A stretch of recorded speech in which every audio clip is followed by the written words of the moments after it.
Hey everybody, Prepper Nurse 1 here. Today is still Saturday. It is the 19th of December 2020. So, I wanted to do a second video today, and I think this is important, thinking outside of the box, okay? And so what do I mean by thinking outside of the box? I talk about questioning everything all the time, correct? But thinking outside of the box is not the norm.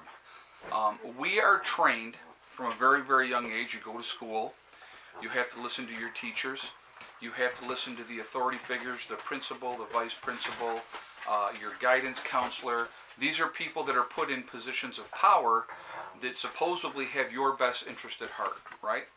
So you're trained to listen to these authority figures, and that's how we grow up. We're basically programmed from a very, very young age to listen to authority, to do as we were told, to not question things. But some of us, as we get older and we look at things, and even at a young age, some of us question everything and don't fit into that box. We think, hey, no. We think outside of the box, okay? And so that's what I really want people to do, to think outside of the box. When you don't think outside of the box, it makes people uncomfortable. Okay? Or I mean, when you think outside of the box, it makes people uncomfortable. And I'm going to give you a great example. Okay? I love to give you guys examples, and I always use my own life experience as that example.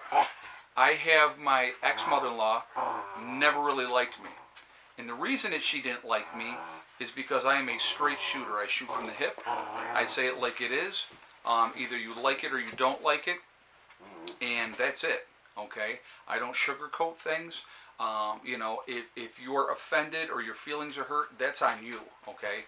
Well, she was one of those types of people that was underhanded, sneaky, lie to your face, and do all kinds of underhanded stuff, okay? That's the type of person that she was.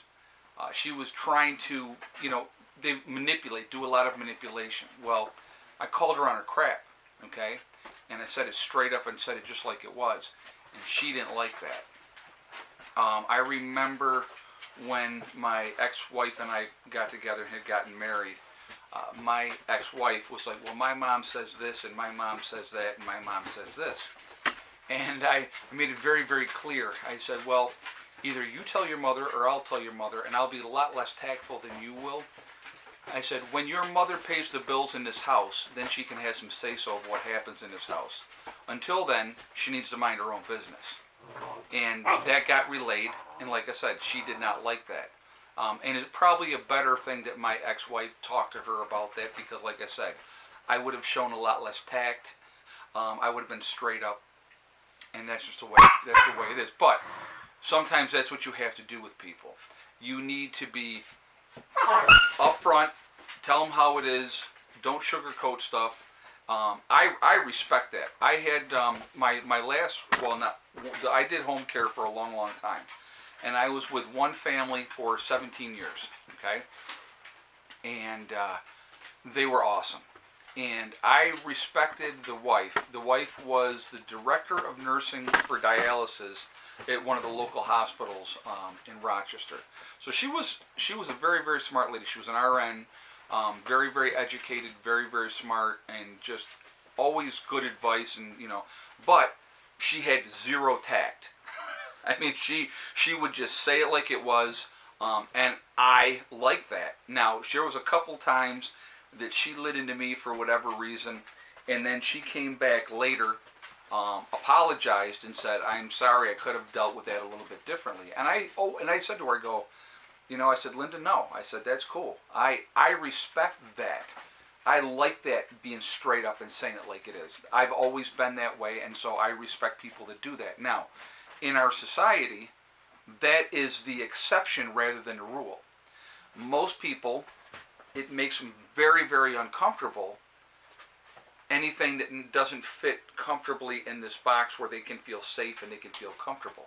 Again, I'm a big believer in saying it like it is, being honest, and I think that's important. But like I said, I encourage everybody to think outside of the box. Don't just go along to get along. Question those things. Always think about what is the motive, what is the agenda, and stuff like that. So that's what I would always encourage everybody to do. You know, there is right now in this country, in my opinion, okay, a lot of games going on, a lot of manipulation, a lot of lies, and we're being played. That is my opinion, okay? You know, and so it comes down to, do we accept that? Do we say, okay, I'm just going to go along, I'm not going to make any waves, I'm not going to cause any problems because I just, you know, I'm going to do as I'm told. I'm going to be a good citizen and do as I'm told. Or are we going to stand up and say, yeah, no, you know, not doing it. So, you know, individually, we have to make that choice of what we're going to do, how we're going to react to what is going on, to what is being done. We have to make that choice individually. And again, everybody can decide how they want to proceed, of course.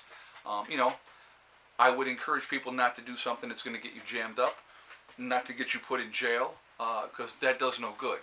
Being put in prison is not going to help you in the long run, because then when something goes down, which I believe that it will, you're locked in a cage, and they already have you completely under control.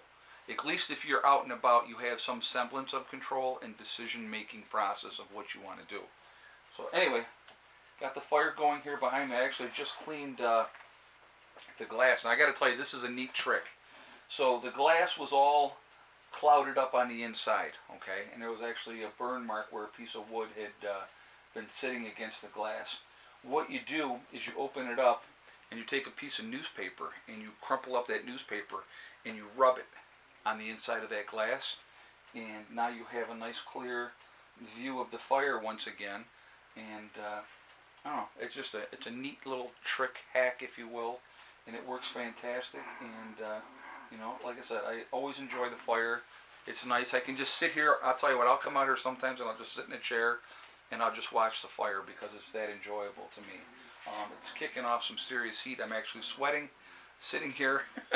But again, it's so today was not a bad day. No wind. It started off pretty cold this morning. Literally we're at 3 degrees this morning, so it was pretty chilly. And you know, it went up to, I think we went up into the low 30s today.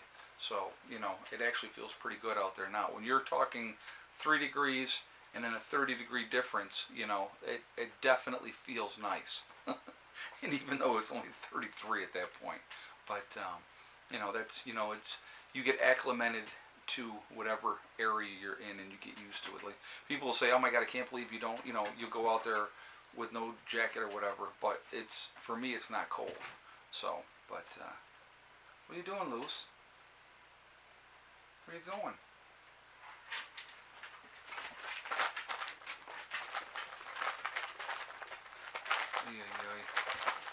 Going up? Yep, he is. He just went up on top. So that's where he went. Too funny. Anyway, so again, don't just go along to get along. Question everything, look at things, see where the manipulation is. Use your brains. That's why we were given brains, is to use them. I encourage people, like I said, all the time, think for yourselves. Don't listen like to me or any other YouTuber. Take what we say, do your own research, follow up, find out what's going on. You know, we're a starting point because, you know, we have a tendency to not live inside that box to begin with, okay? You know, we question things, we look at things differently. I think it's just certain people, that's just the way we are. You know, my mother has always been, we always call her like she's a gypsy. We moved a lot when we were kids. I've been all over this country. You know, went to a lot of schools growing up, and she's always up for that next adventure. So it doesn't bother her. Never bothered me neither. You know, the last place that I lived, we were there 8 years. The house I had before that, I was there 6 years. And those were the two longest places in my life that I've ever lived in one place at one time. Okay, we're on our 6th year here now at the homestead. You know, so my 6th year started in June. So, I plan on being here longer, but I this is what I wanted, too. So again, thinking outside of the box, looking at your situations, deciding what you need to do for yourself. What can you do to make your life better? And then sit down, figure out a way to make it happen, and make it happen. Okay? Uh, Sometimes those choices are not easy choices. They're not. Being in a relationship that is a dead end relationship and it's bad and it's bad, but you think, well, if I just hang in there, things will get better, or I'm going to stay for the kids. Staying for the kids is not always the answer. I learned that myself. I stayed in my marriage longer than I should have because I didn't want my kids to go through what I went through. Going through divorce and all that type of stuff. But I realized afterwards that it was more detrimental to them to stay in that relationship and have that constant tension and that animosity and that type of stuff with their parents and having to deal with that.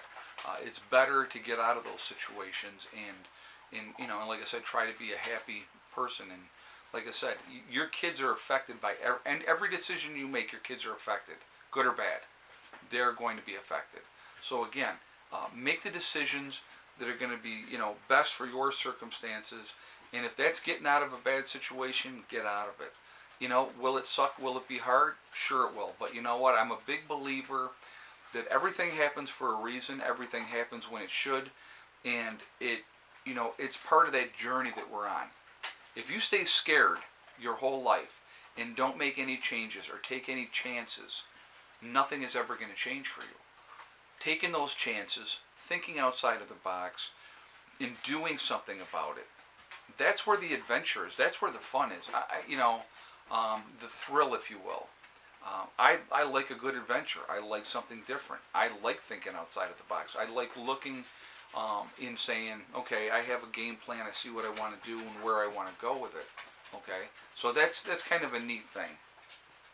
Hello, girly. Hello.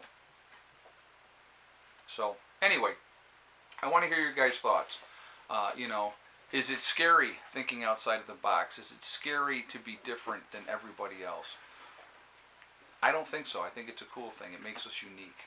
Okay, so anyway, I hope everybody's doing well. I'm really, really roasting right now, so I'm going to get off of here for now. I hope everybody's having a good weekend. I hope you're having a good night. Remember, we are all in this together. We are one race called the human race. As soon as we can get to that point and realize that, we can focus on what the real problem is, which is big business and government. They control every aspect of our lives, which is not good. Not good at all, okay? Also remember to hug and kiss the ones you love. Tell them every single day, tomorrow is not guaranteed. We never know what's going to happen in life. So it's really important we tell the people that we care about every single day how we feel. Also remember STD, step, thing, and day. It's one step at a time, one thing at a time, and one day at a time. If you work methodically towards your goals, you can reach them. And the only one that's going to stop you is you. That's it. Nobody else can stop you. So stay positive, stay away from that negativity, and you're going to be just fine. Okay? I will talk to you all later. What, baby? Good girl. I will talk to you all later. Have a great night. Prepper Nurse 1, out for now.